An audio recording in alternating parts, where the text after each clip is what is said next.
नमस्कार मंडळी. 2-3 दिवस झाले सीडीवाल्यांचा धूर काढायला लागले. काका चला पत्कात. म्हणून वरतीच असेल ना तर नानू त्यांचा पाय कधीच नाही खेचायचा. ही झेड सीडीची प्रॅक्टिस चालू आहे. त्या फाफड्यावरनं जलेबी झाला तर जलेबीचं काय होणार? पोरांच्या अंगावर जाऊ नका.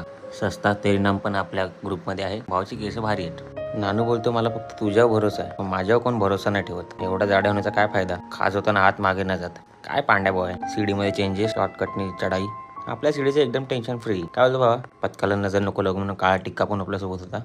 भावाला शॉर्टकट जमत नव्हतं. सेकंड ट्राय नंतर भाऊ चढला. नंतर माझ्यावर पण चढले. आपली प्रॅक्टिस संपली. आपण गेलो समयपाड्यात त्यांची प्रॅक्टिस बघायला.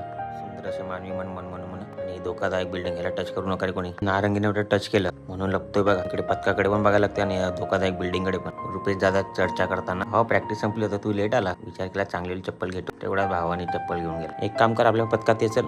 इकडे डिस्कशन चालू होतं. नितीश दादांनी दाखवलं आपला टॉपर. बोलते ह्याला वरती घेतल्यावर खालचे कसे उठतात. धन्यवाद.